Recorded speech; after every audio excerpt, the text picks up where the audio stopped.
to the channel and welcome to part 5 on the Lowrider E-Bike trailer. Now we are moving on to the final two portraits. We've got one on this side to do and we've got one on the front side of this to do. To finish off, I'm going to give you a little talk through on how I do my portraits, where I start on a portrait, the tones that I'll go in first and the way I go about doing it. Because in time lapses you don't really see, you just see me buzzing around and then all of a sudden it goes ping and it's all finished and done. So where I'll start off is I'll get my image that I'm working from, whether it be one that the customer sent over or I'll hunt one down, find one. Google, pixel art, have a look through them, see what images are about. I'll download it to a USB, put it to a monitor screen, and then I'll move the monitor screen in, as you can see, so it's really close to where I'm working.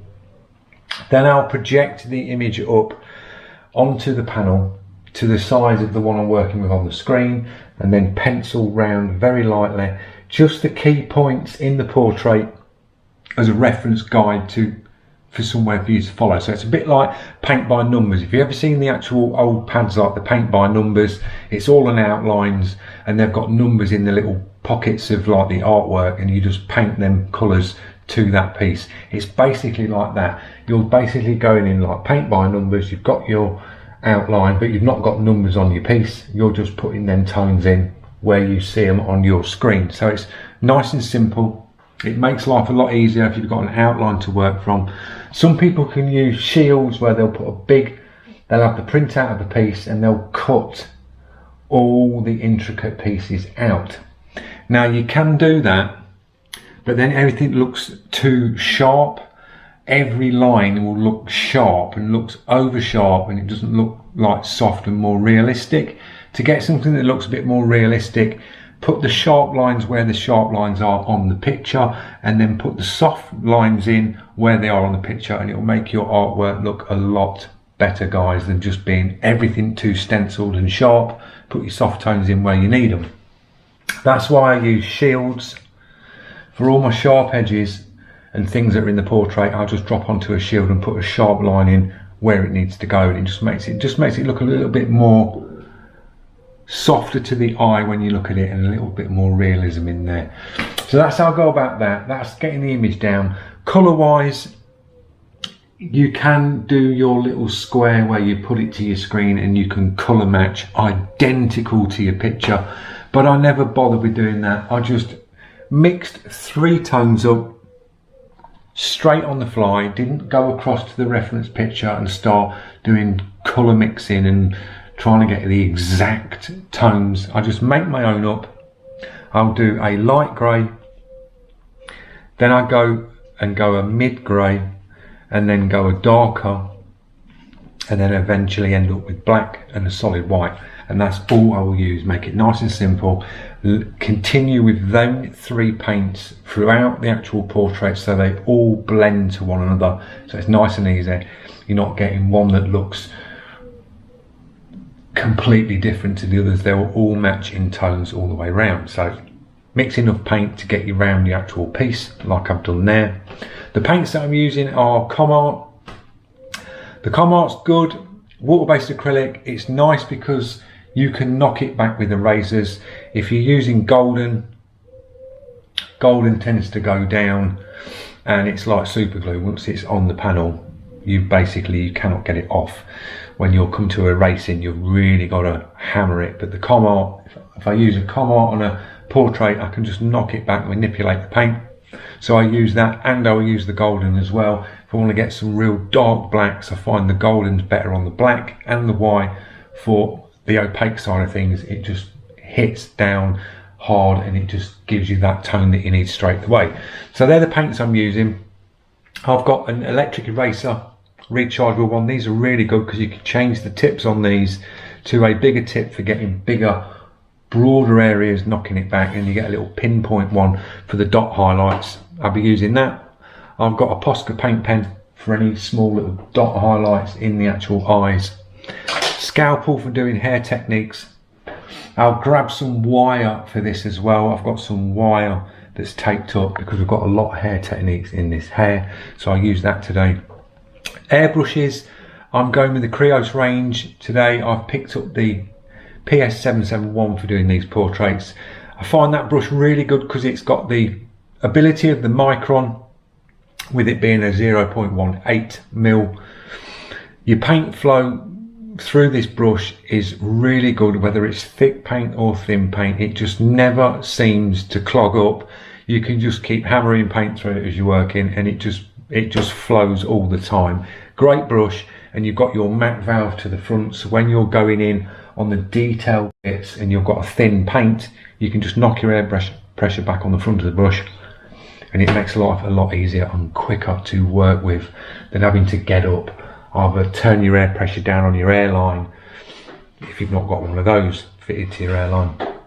So that's the brush I'm using for that. And then for getting this outer piece here dialed in and just knocked back, I'm using the PS290 with the 0.5 mil setup and the spot cap on. I've got some solvent black thinned out, and that goes a real washed out transparent black around there, and that's what we want, just to tone this in around the portrait.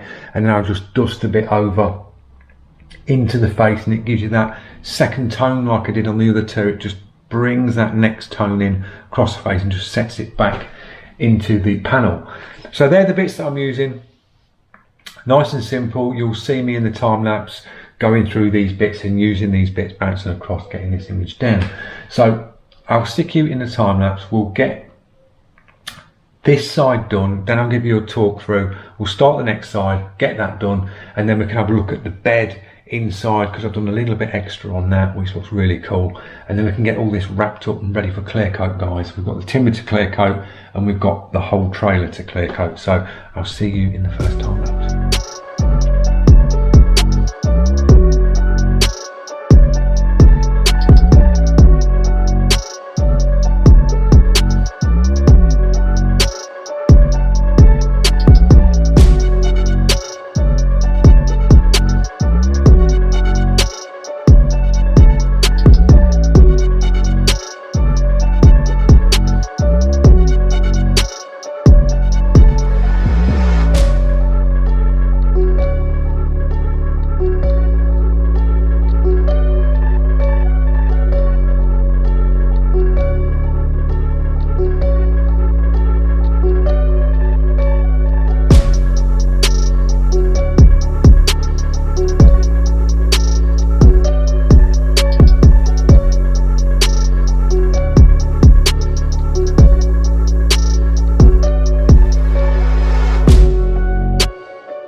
There you go, guys, that's that one complete.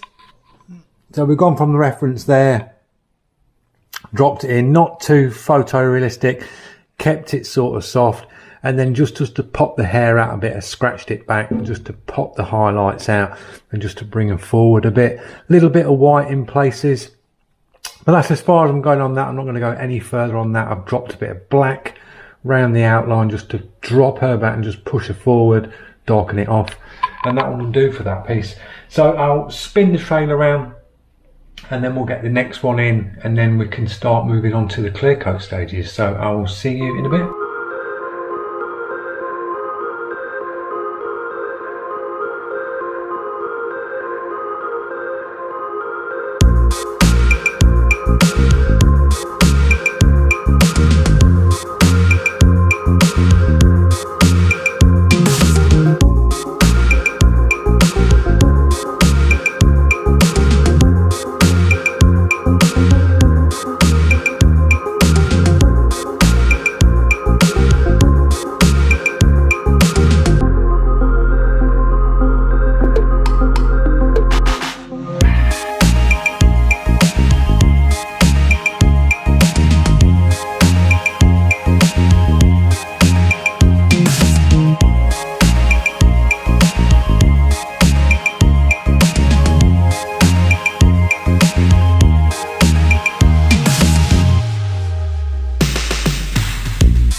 go guys, that's the next one down. So we've got the image there on the reference screen and we've dropped that one in there.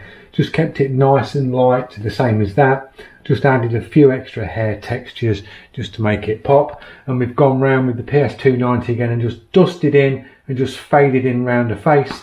So that one's finished. So I'm going to get tidied up. I'll move the trailer into the centre of the room and then I'll give you a pan round and you can have a look at the timber bed. I'll see you in a minute. Guys, I'm all sort of like tidied up.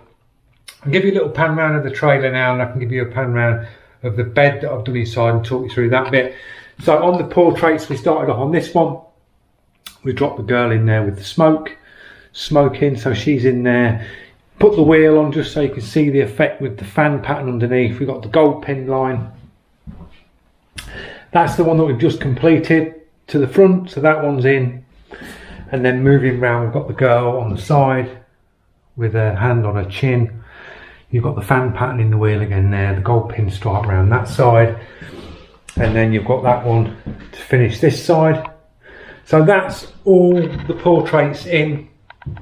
Now on the bed, I cut out the Dude Stuff logo stencil, placed that on the timber, sprayed black, and then I went in with a Dremel and dremeled round all the logo so it comes out like that. So that finishes off the bed, all nicely engraved round the actual logo. So that's finished that.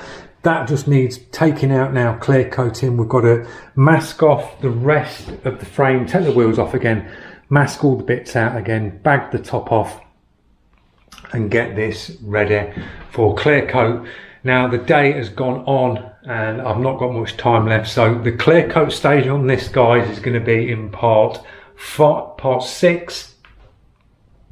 I've got to get swept out and cleaned up in here, but it's getting a little bit late and I've got to go out. So I'm going to move this on into the next part, but we've just got to clear coat it up. Everything's done.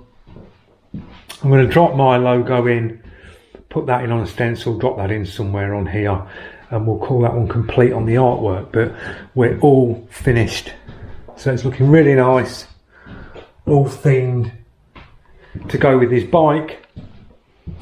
So I hope you enjoyed the video on the 2 portraits, learned something along the way with the little tips I've gave you at the beginning, and I will see you in part 6 and we'll get this up into clear coat. We'll get it all nicely glossed up and then this artwork will really pop once it's been clear coated, because all your darks will gloss up and darken off and it will just make these portraits pop out a lot more than they do now once they're clear coated.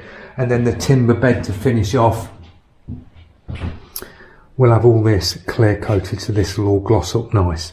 So thanks for watching. I'll see you guys in part 6. Cheers.